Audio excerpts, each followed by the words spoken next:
In this chapter, we'll take a look at stress. More specifically, we're going to take a look at the biophysical, the psychological, and the sociological aspects of stress.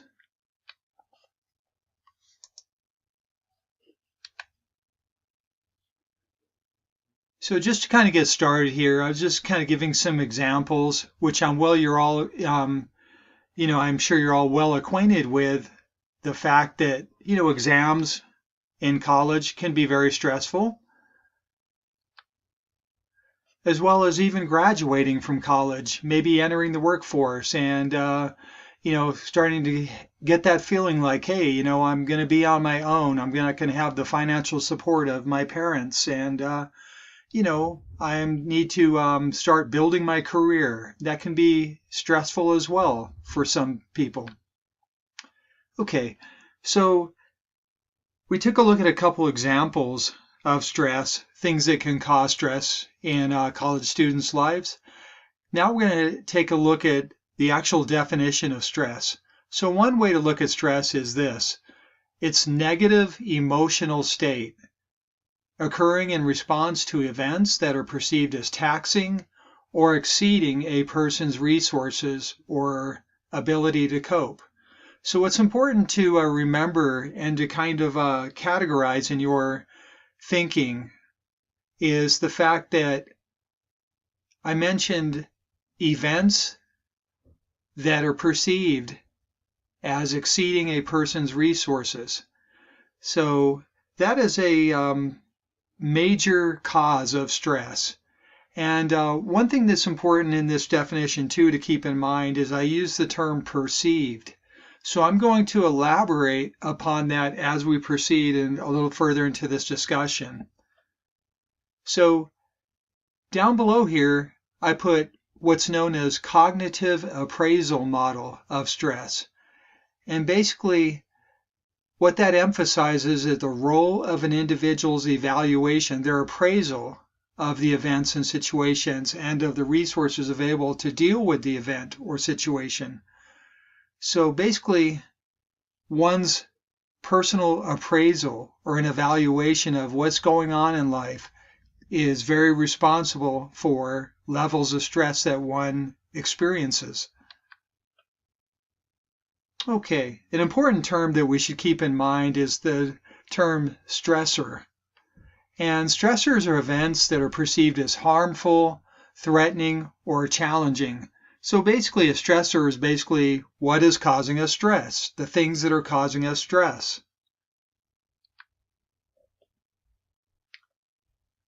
So keep in mind here that one's personal appraisal of the stressful situation is actually what is responsible for the level of stress that one experiences in regard to that.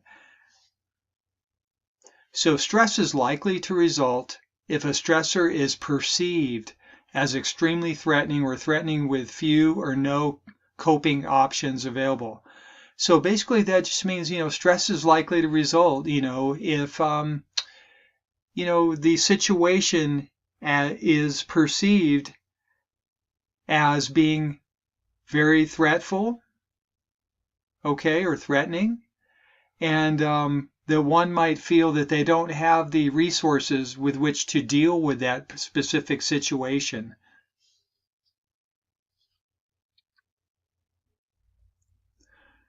So we're going to talk about some of the various types of stress, the sources of stress. And first of these is traumatic events. So traumatic events, there's, basically events or situations that are negative, severe, and usually far beyond our normal expectations for everyday life or events. So things we don't experience on a regular basis. Now, down below here, right in the middle of this slide, I did mention that when traumas are intense or repeated, some psychologically vulnerable people may develop post-traumatic stress disorder or PTSD. And so that's when definitely when traumas are very intense or they're repeated often.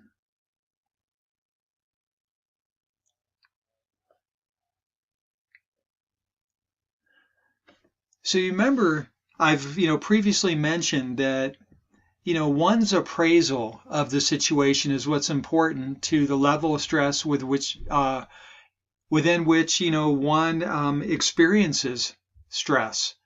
Okay, so definitely these are just actually a reminder right here on this slide. But keep in mind, that it's not the events themselves that are stressful, but is your response to those stresses. So you'll have noticed that within certain situations, some individuals may say, "Hey, no problem, I got this." And, they actually maybe have certain coping mechanisms with which to deal with that specific scenario. Whereas other individuals, will react strongly emotionally to that, to the event or the scenario, and they might not have the coping mechanisms or strategies available with which to deal with that stress. So definitely keep in mind that is your response to stresses that is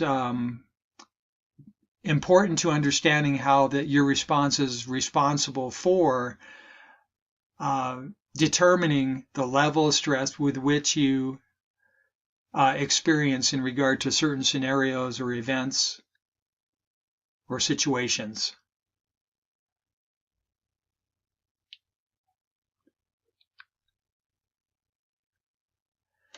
Now, another source of stress can just be daily hassles.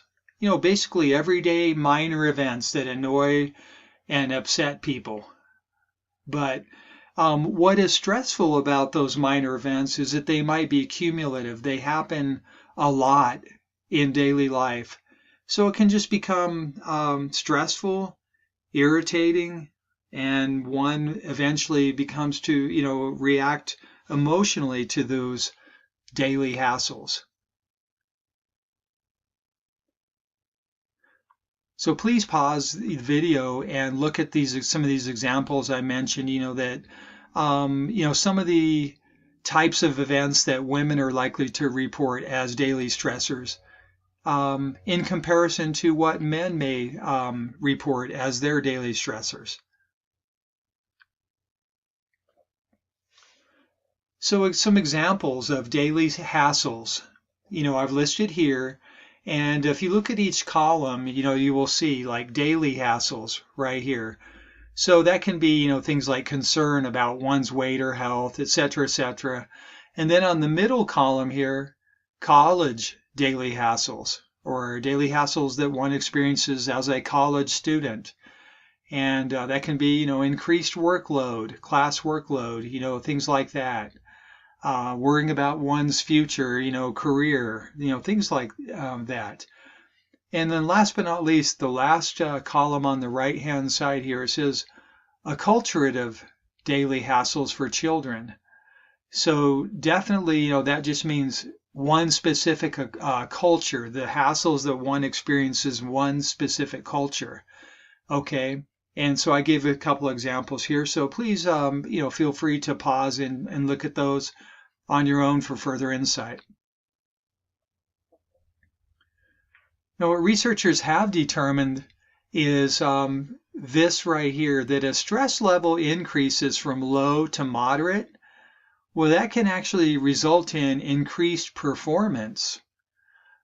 Okay, so definitely optimal level is right here when stresses might be, kind of, right there in the middle, so it's manageable stress. But once it crosses this line right here on the lower horizontal plane right here, as stress levels start to increase, it can cross the threshold and then performance level starts to decrease. You can see that right here on the left-hand vertical side right here. That's performance level. Okay, moving forward here. Another type of stress might be work stress and or burnout. So I listed a couple of the characteristics of burnout and then some of the causes of burnout, And last but not least, a possible solution. This isn't the only solution down here at the bottom, but it is just one solution.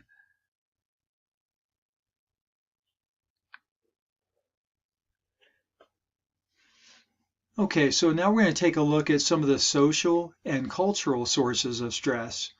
So definitely, people who live under difficult or unpleasant conditions, they tend to have very few resources and they experience chronic stress as a result. And so chronic stress is also associated with lower socioeconomic status, which can result in poorer physical health. Racism and discrimination are another important source of chronic stress.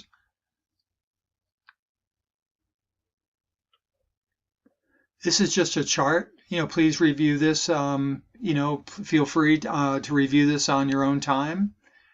This just talks about socioeconomic status and how it might affect one's health.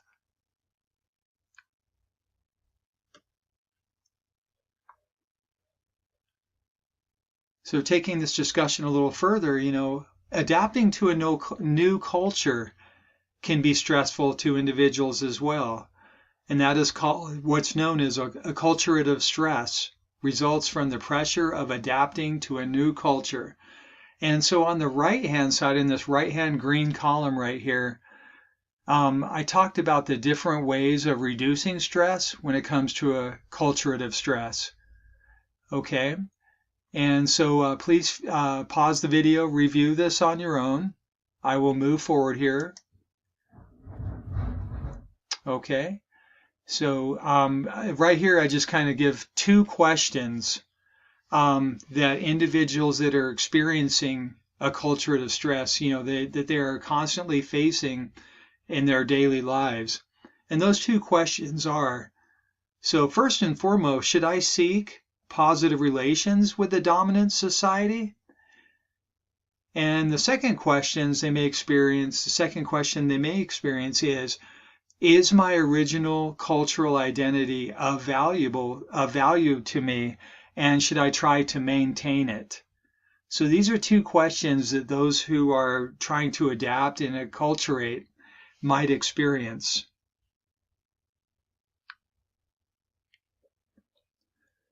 Okay, so we talked about some of the basic stressors and maybe the causes of stress.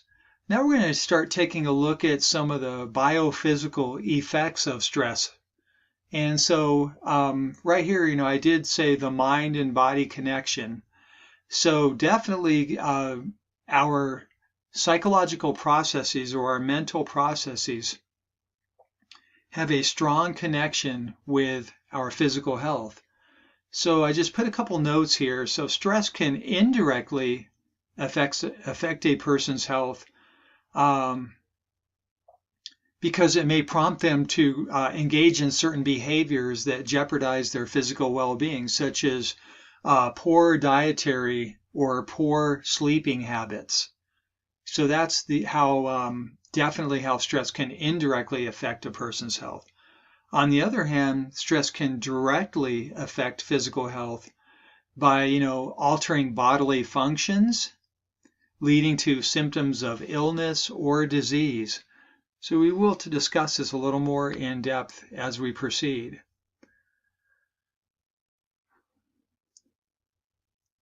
So in regard to the actual relationship between mental processes and then biophysical responses and health changes is the fight or flight response.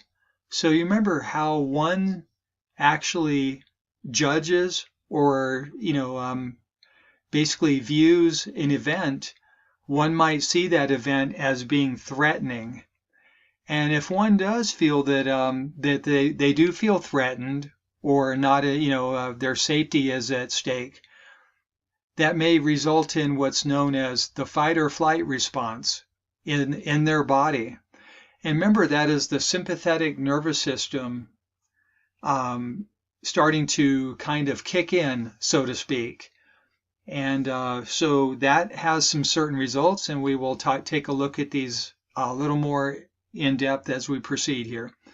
So the fight or flight response, that was developed by, this was actually coined, that term, by Walter Cannon, and his photograph was, on the previous slide. So just kind of, if you're interested, keep that in mind. But fight or flight response, is definitely a chain of internal physical reactions that prepare people either to fight or to take flight. So basically defend themselves or start running away from the threat. And so the fight or flight response, if we were to take a look at what's down below here, it actually affects and actually facilitates, the endocrine response. So the endocrine response, definitely, the threat is perceived by the amygdala. And remember from previous neuroscientific discussions, we said the amygdala was in the limbic system part of the brain. And then that's what sends the basically the data or the neurochemical information, okay, that start to be aware that one is at risk. Okay, so proceeding here. So definitely the threat is perceived by the amygdala, and then the hypothalamus and the lower brain structures, they actually activate the sympathetic nervous system, which results in the fight or flight response. Okay, so before we proceed here, I'd like to talk a little bit more on this slide here. So the sympathetic nervous system, what that does is that actually stimulates certain hormonal types of secretions. Okay, and that's called catecholamines. Okay, those hormones are called catecholamines. And so that can be things like adrenaline or noradrenaline. So catecholamines, those trigger rapid and intense bodily changes in the fight or flight response. And this is just a little diagram right here of maybe what one might experience during the fight or flight response here. Things like pupils dilate, the heart rate increases, muscles tense, may tremble, respiration quickens, so they'll start breathing a little faster. And then last but not least, maybe perspiration begins, etc. So just preparing the body to fight or run. And this is just another little diagram right here. Feel free to pause the video here and actually look at this to gain a little more insight into this, if you're interested.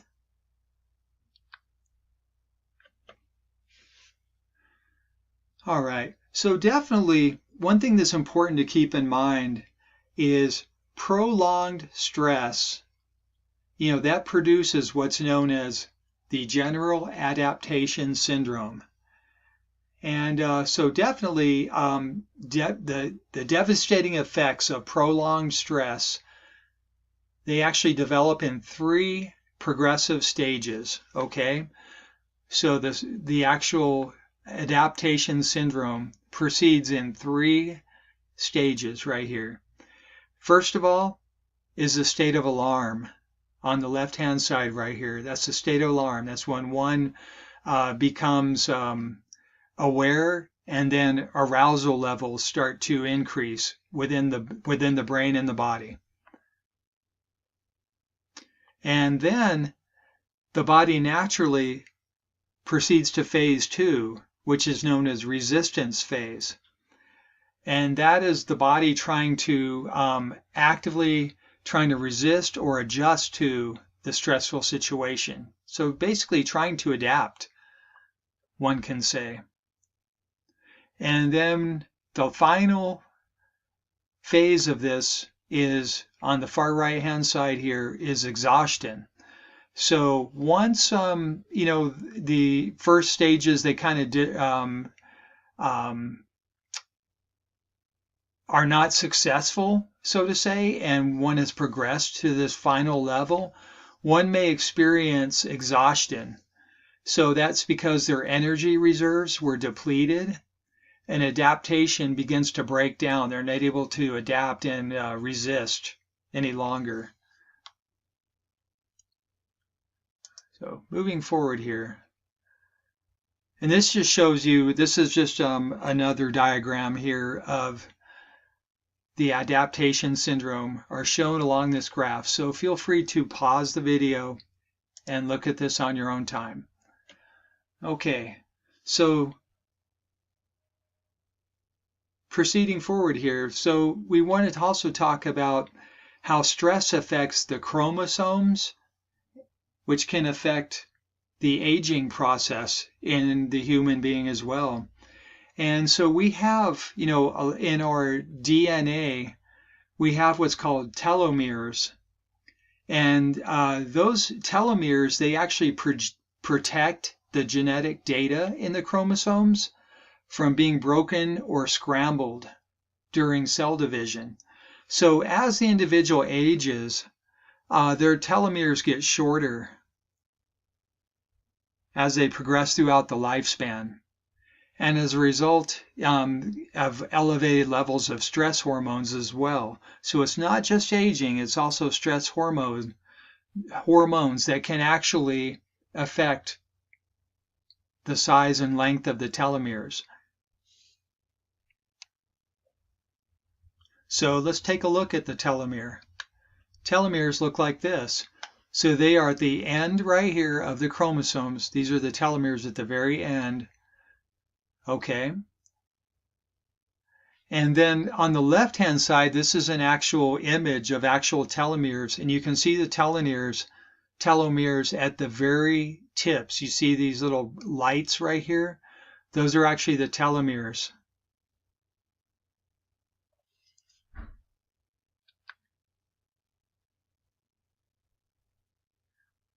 And it's kind of well known that telomeres, they're often shorter in adults who experienced trauma as children. Just something to keep in mind here, that the actual effects of stress, even at an earlier age, can affect one at later phases in their development.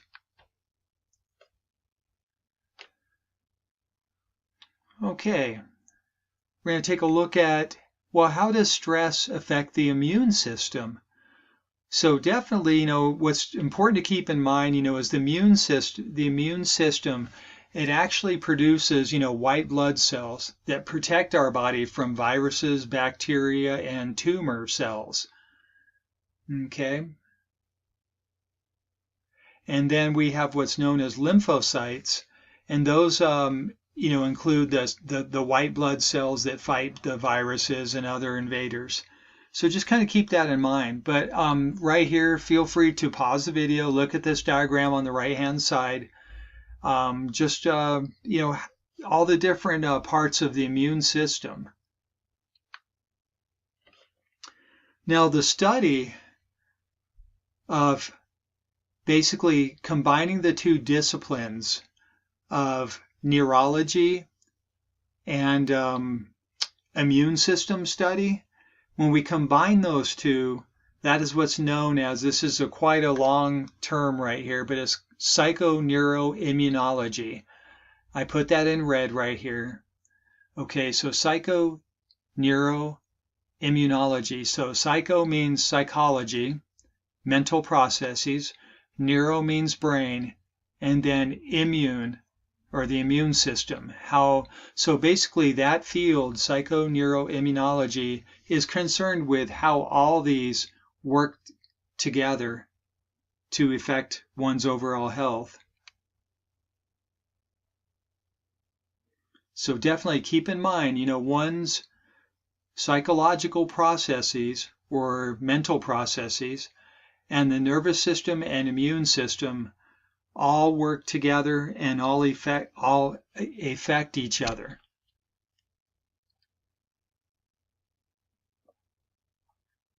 Okay, this is just some examples maybe of some stressors that might affect or influence one's immune system. So please review this on at your own leisure. Okay. All right. So now we're going to move on and just start talking about, well, what are some of the things about psychological processes? And so this talks a little bit more in regard to psychological processes, but it has, like personality types. Okay. And you've probably heard these terms, like type A individuals. Those are usually individuals who are a little more intensely driven. Okay. Whereas type B individuals might be a little more laid back and relaxed. Okay. So we're going to talk about this a little bit further. So type A behavior tends to be a little more slightly, can be, this isn't a hard fast rule, but it can be slightly a little more aggressive. Okay. And so this talks about type A behavior and hostility. So, as a result of, exaggerated sense of time urgency, in a hurry to get things done. There's so much to do, that kind of thing. Trying to do more and more in less time. General sense of, anger, maybe irritation, which might result in, like heart disease or blood pressure, that kind of thing. All right. So then there's what's known as type B behavior. Remember I said that was the little more relaxed, laid back type behavior, or yeah, we'll just leave it at that. So type B behavior tends to be a little more laid back, maybe not associated with heart disease so much. But keep in mind, there are other things to take into account, like genetics, definitely the environment, that kind of thing. So there are there's more to one's overall health than just one's mental processes. Okay. All right. So I'm going to move forward here. So feel free to pause the video here, just kind of look at this and look at the circle of type A behavior. Okay, and how it can affect not only yourself, but the person that's receiving, that type of hostile behavior, and then how it transfers and it keeps circle. It becomes a vicious circle. So you might want to pause and review that. Okay.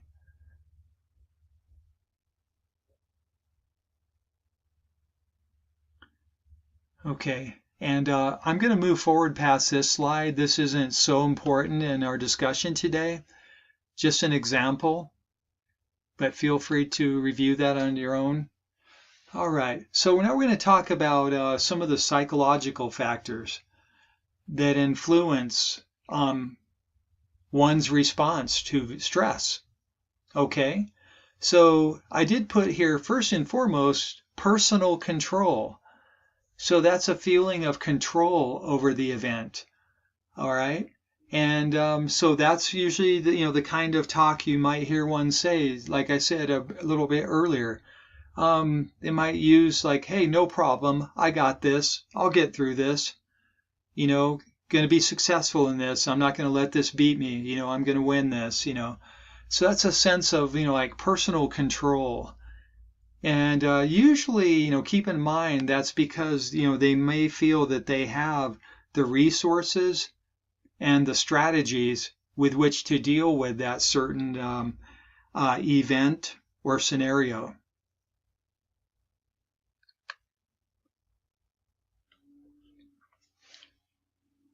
Okay, so definitely, as we continue with our discussion here about some of the psychological factors that influence our response to stress, well, definitely one's emotional reaction to certain stressors is very important. So if one is, tends to experience maybe like chronic negative type emotions, so, they may actually, that might affect their overall health. Let's just leave it at that. And then, but one whose personality, they may actually tend to think a little more positively. That's actually associated, that positive emotions or the emotional, the chronic positive emotions, that tends to be associated with, a little bit better health overall, increased resistance to infection, a little less illness, that kind of thing.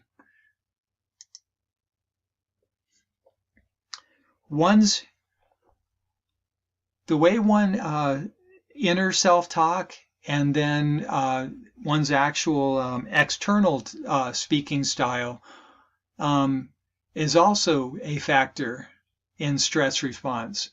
So that is actually what's called explanatory style.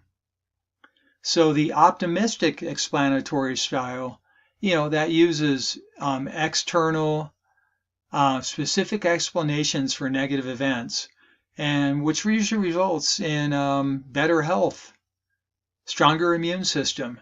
So basically all that means is, the fact, like a good example might be their explanatory style when they're experiencing a certain condition or scenario.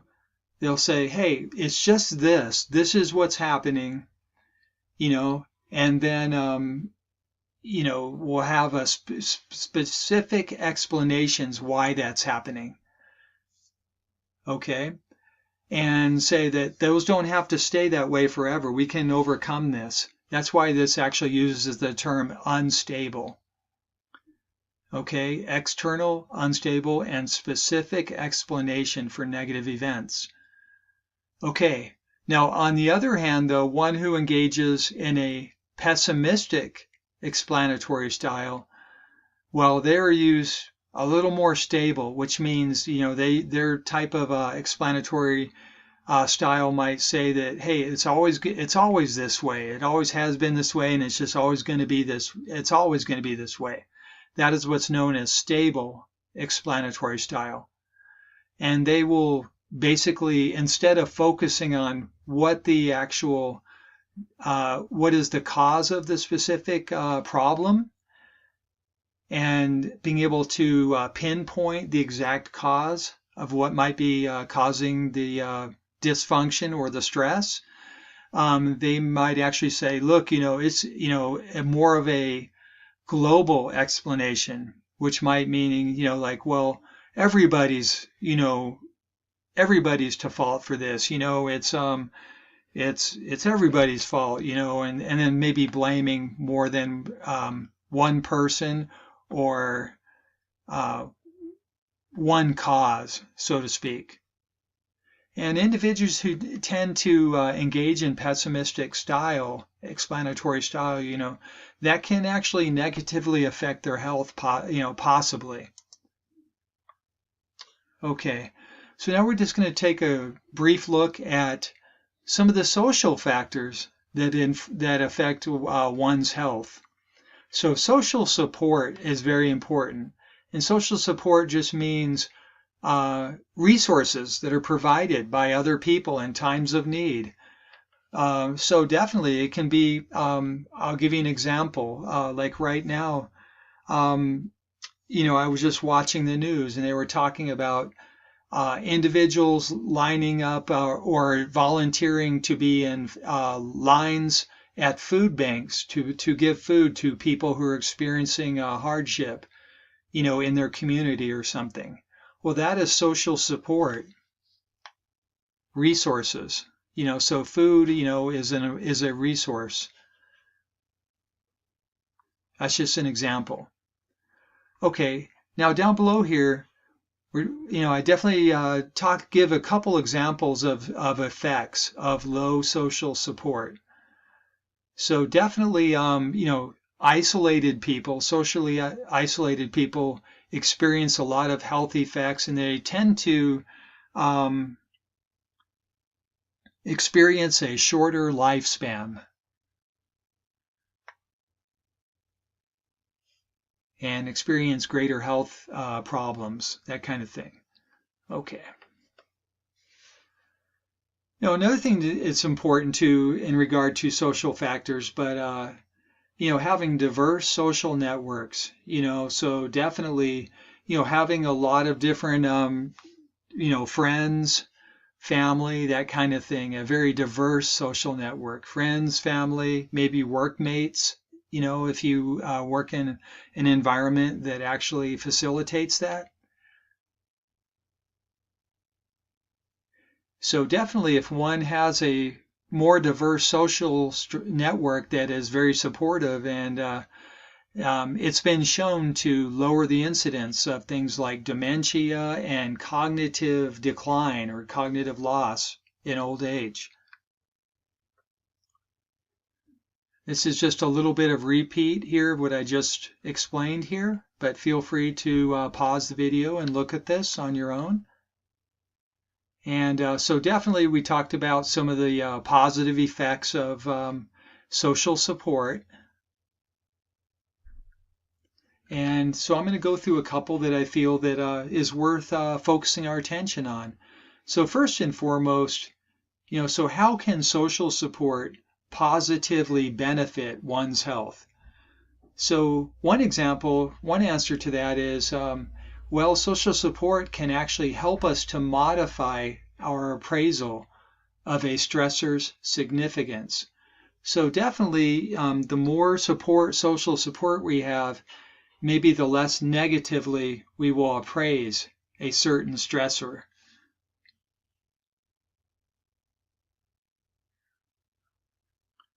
Please pause the video and look at the rest to gain further insight into this.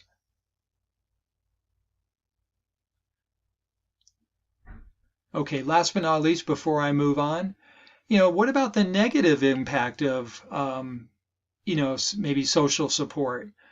Some are surprised to learn that there can actually even be maybe a negative impact when it comes to certain types of social support.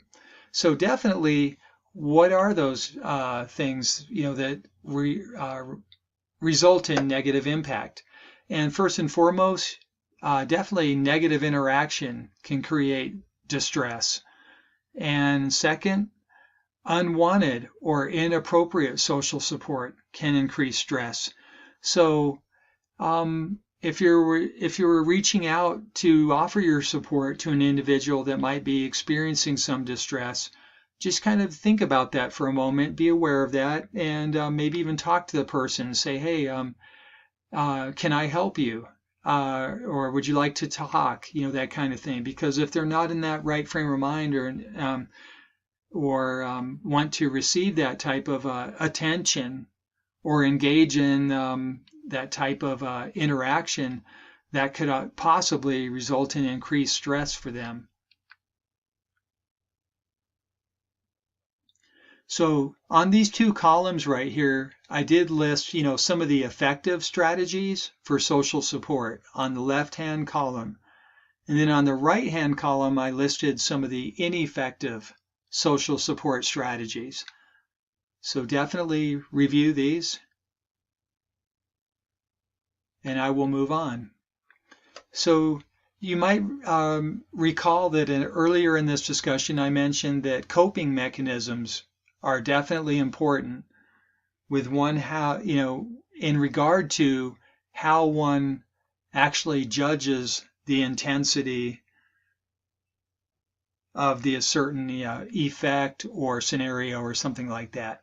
So if one is definitely armed with a lot of effective coping mechanisms, one might be able to have the resources and tools with which to get through the certain scenario a little more effectively with less negative emotional impact or physical impact. So, coping mechanisms are just behavioral and cognitive responses that are used to deal with stressors. And so definitely coping mechanisms, basically allow us to effortfully attempt to change the circumstances and our interpretation of those circumstances, and hopefully kind of move them to where we can view them to be in a little more favorable light, a little less threatening. And so when it comes to coping, there's what's known as adaptive coping. Okay, that just means realistically they evaluate the situation and then determine what can be done. So basically, here's the problem and here's the solution. And that way one can start adapting to the situation a little better, a little quicker, a little more effectively, with hopefully less impact. Another type of coping is what's known as problem-focused coping. All right. And so that is basically real similar to what I just mentioned. And that's most effective when control can be exercised. So definitely when one says, look, this is the problem. This is what's causing the problem. And so, which will hopefully, in assessing what the problem is, might psychologically sort of facilitate developing strategies with which to deal with that certain type of problem. Okay, moving on. So another type of coping is what's known as confrontive coping, and that just means facing it head on. Head on. So basically direct and assertive, but not in a hostile manner, but just saying, look, here I see a problem. I'm just going to face it head on, and I'm just going to deal with it and get through this. That's what's known as confrontive coping.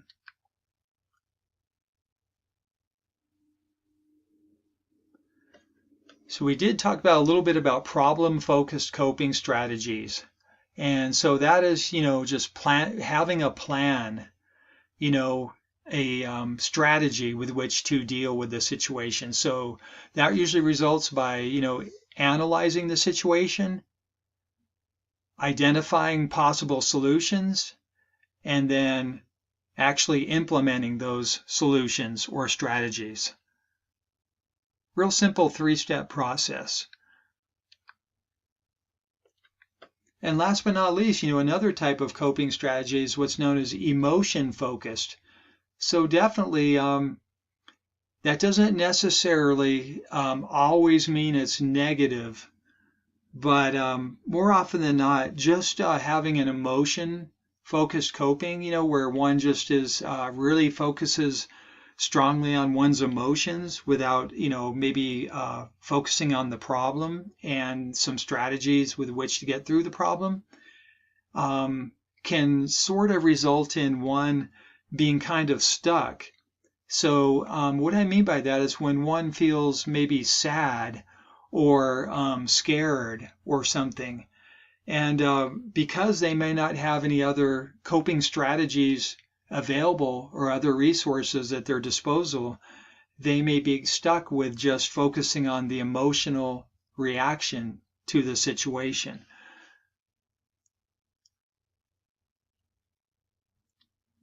Now, please review this slide on your own time, okay, for further insight. All right. Now, this discussion would not be complete without talking about, well, okay, so how do we, what are some strategies for reducing stress, beyond, certain coping strategies and that kind of thing.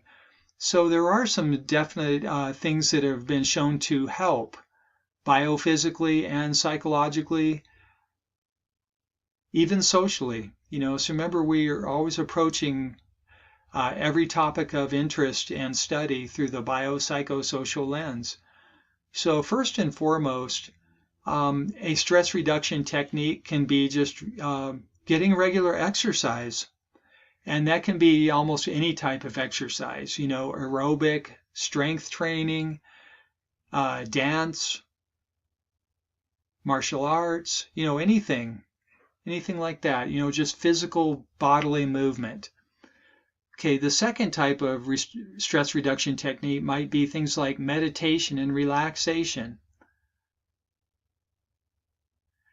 And the third type might be, other strategies or pursuits like biofeedback, that kind of thing. So there are many ways to approach stress reduction.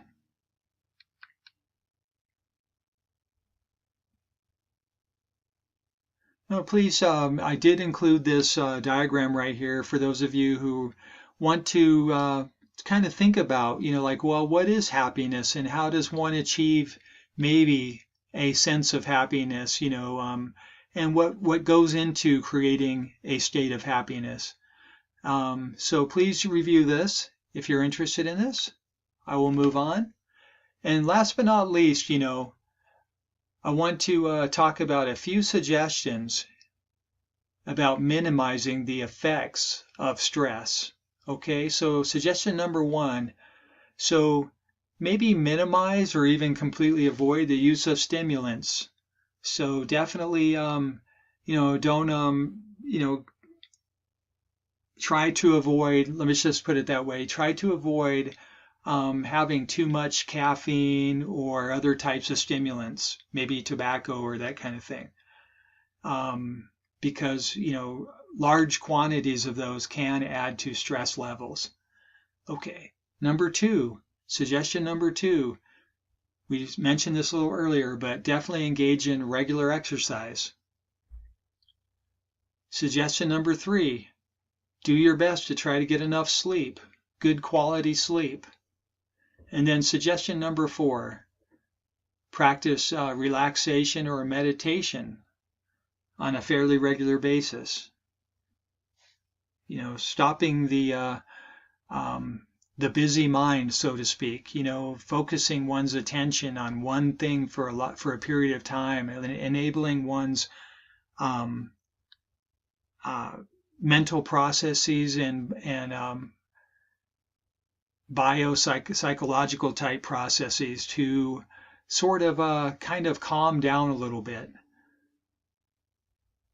And feel free in our discussions and everything to definitely suggest any other types of strategies you may engage in that you found to be particularly useful. Okay, and that concludes our discussion about stress, lifestyle, and health.